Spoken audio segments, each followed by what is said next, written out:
Segera diangkut ke Lombok, logistik WSBK Mandalika sudah di Surabaya. Sebelum kita lanjut, jangan lupa subscribe agar mendapat informasi yang terbaru.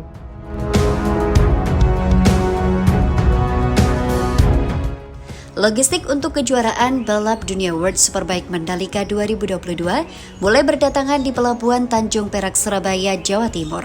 Logistik WSBK Mandalika diangkut melalui jalur laut dan transportasi udara.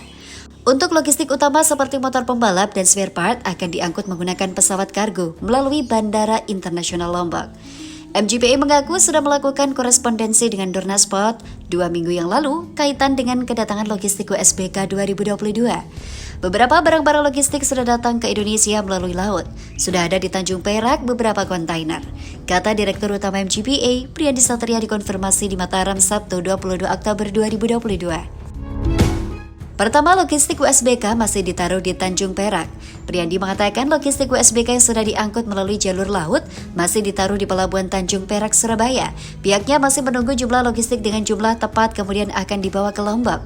Logistik WSBK yang diangkut menggunakan jalur laut berupa barang-barang penunjang, seperti hospitality, tenda, dan barang-barang lainnya yang bukan untuk balap. Sedangkan logistik yang digunakan untuk balap diangkut menggunakan pesawat kargo. Barang-barang yang sudah datang, kita masih taruh di sana. Kita masih menunggu jumlah yang tepat untuk sekaligus dibawa ke sirkuit Mandalika.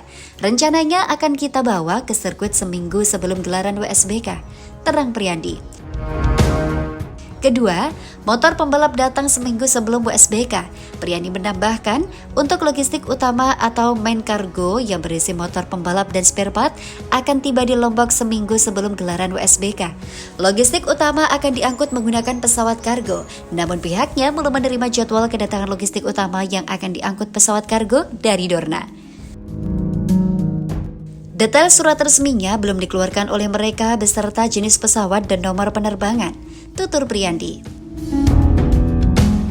Ketiga, diangkut menggunakan 2 pesawat kargo. Pengelola Bandara Internasional Lombok menyatakan telah mempersiapkan infrastruktur untuk menyambut gelaran WSBK Mandalika pada 11 hingga 13 November mendatang. Berdasarkan informasi yang diperoleh, logistik WSBK Mandalika 2022 akan diangkut menggunakan 2 pesawat kargo. Manajer Humas PT Angkasa Pura I Kantor Cabang Bandara Internasional Lombok, Arif Haryanto mengungkapkan pihaknya sudah punya pengalaman melayani logistik dan penumpang saat gelaran WSBK 2021 dan MotoGP Mandalika 2022. Untuk event WSBK, jumlah logistik tidak sebanyak pada saat MotoGP 2022. Sementara untuk pergerakan pesawat tercatat mengalami kenaikan sebesar 43% pada periode yang sama. Pada 1 hingga 16 November 2021, rata-rata ada 37 pergerakan pesawat per hari, sedangkan pada 17 hingga 23 November 2021, rata-rata mencapai 53 pergerakan pesawat per hari. Jumlah rata-rata harian pergerakan penumpang dan pergerakan pesawat selama event WSBK ini merupakan yang tertinggi sepanjang tahun 2021.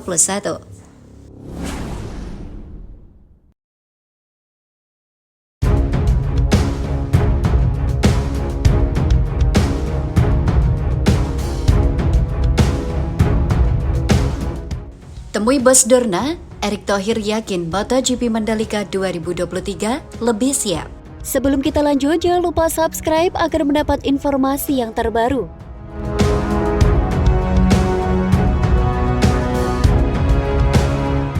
Menteri BUMN Erick Thohir memastikan sirkuit Mandalika akan jauh lebih siap saat menggelar balapan MotoGP Indonesia pada 2023. Hal itu diungkapkan usai bertemu Bos Dorna Sport Carmelo Ezpeleta. Erick menyatakan, segala hal yang dibutuhkan akan dimaksimalkan agar seri MotoGP pada musim keduanya di Indonesia itu berjalan lebih seru, menarik, dan memuaskan banyak pihak. Hari ini saya menerima kedatangan Dorna Sport sebagai bagian dari kepastian dan kesiapan kita untuk menjadi bagian dari seri MotoGP 2023 di sirkuit Mandalika pada bulan Oktober. Sudah tentu kita akan siapkan yang terbaik, mulai dari aspalnya, lokasi parkir, dan perbesar tribun penonton agar jauh lebih memuaskan pembalap, sponsor, dan penonton. Ujar Erick Thohir saat jumpa pers di Gedung Sarinah, Jakarta, Rabu 19 Oktober. Dalam pertemuan yang dihadiri CEO Dorna Sport Carmelo Ezpeleta dan Carlos Ezpeleta sebagai Chief Sporting Director Dorna Sport, Eric menambahkan bahwa pihak Dorna sangat puas atas penyelenggaraan tahun lalu yang mampu mendatangkan sekitar 60.000 penonton. Oleh sebab itu, terkait penyelenggaraan event olahraga seperti MotoGP, kita harus perbaiki dan tingkatkan kesiapan sehingga ajang ini tak hanya sekedar lomba balap motor, tapi juga menjadi destinasi wisata yang dinantikan banyak pihak sehingga akan banyak sektor terangkat seperti ekonomi daerah, UMKM, perhotelan, dan sebagainya, kata Eric. Oleh karena itu, Eric berharap MGPA sebagai pengelola sirkuit Mandalika terus meningkatkan kesiapan sirkuit dan sarana pendukungnya, terutama dikaitkan dengan penyelenggaraan World Superbike yang akan digelar di Pertamina Mandalika Circuit pada 11 hingga 13 November 2022. Ini jadi kali kedua sirkuit Mandalika menggelar ajang balap WSBK. Apalagi setelah WSBK akan berlangsung ajang besar yakni G20 di Bali, sehingga harus diperkirakan bagaimana agar peserta G20 dari berbagai negara itu bisa langsung menikmati balapan, sekaligus titik-titik destinasi wisata hingga akan ada kesinambungan. Oleh sebab itu, saya apresiasi kerjasama antara Kementerian Pariwisata BUMN dan juga Koperasi UMKM untuk memaksimalkan event tersebut, ujar Eric.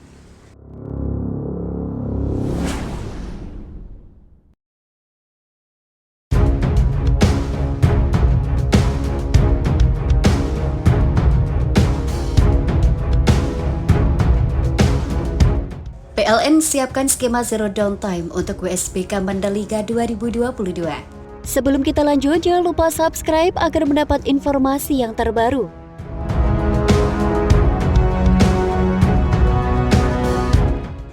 Tiga pekan menjelang balap motor World Superbike atau WSBK 2022 di sirkuit Mandalika, PLN NTB menyiapkan skema zero downtime atau sistem suplai listrik berlapis. General Manager PLN Unit Induk Wilayah NTB Sujarwo menjelaskan, persiapan dilakukan secara menyeluruh menjelang balap internasional WSBK Mandalika 2022 pada 11 hingga 13 November 2022. Menurut dia, persiapan diberlakukan untuk memastikan keandalan sistem, mulai dari pembangkitan, transmisi, hingga jaringan distribusi di venue WSBK di sirkuit Mandalika. Persiapan kelistrikan ini berfokus pada mobilitas peralatan seperti mobile genset, trafo, dan material ke sirkuit Mandalika. Beberapa utilitas pendukung seperti uninterruptible, power supply, dan genset telah disiapkan, ujar Jarwo dikutip hari ini pada Rabu 19 Oktober 2022. PLN menyiapkan 384 petugas yang akan siaga di 16 titik lokasi. Disiapkan pula 13 unit trafo mobile, 15 unit mobile genset, serta 17 uninterruptible power supply. Sistem kelistrikan Lombok NTB memiliki daya 323 MW dengan beban puncak 280 MW plus cadangan daya 43 MW yang dapat dioptimalkan. PLN pun akan melaksanakan final check dan simulasi untuk semua venue untuk memastikan sistem yang terpasang, baik proteksi maupun instalasi, aman dan siap melistriki acara WSBK 2022. Beberapa titik yang akan disuplai listrik antara lain paddock, main pit building, race control, medical control, observation deck, TV compound, VIP village, dan break store. Titik-titik kelistrikan ini bertambah menyesuaikan dengan kebutuhan yang diviakukan PT ITDC, BUMN pemilik sirkuit Mandalika. Kebutuhan listrik untuk WSBK 2022 di sirkuit Mandalika sama dengan WSBK dan MotoGP 2022, yakni sebesar 5,19 MVA. Listrik akan dipasok dari 3 jalur utama listrik. Itu untuk menjaga keandalan sistem, ujar Jarwo. Setelah sukses menggelar ajang balap motor berskala internasional yakni MotoGP, sirkuit internasional Mandalika di Nusa Tenggara Barat direncanakan akan jadi tempat adu kencang balap mobil berskala internasional. Hal ini diungkapkan oleh Direktur Utama Mandalika Grand Prix Association Priyandi Satria. Dia mengungkapkan bahwa saat ini mereka telah mulai menjalin korespondensi atau surat menyurat dengan Federation International de Automobile alias FIA. Upaya ini dilakukan agar kami mendapatkan homologasi demi menghelat kompetisi roda 4 di sirkuit kebanggaan Indonesia. Sejauh ini kami sudah berusaha untuk berkomunikasi dengan mereka, ujar Priyandi beberapa waktu lalu di sirkuit internasional Mandalika.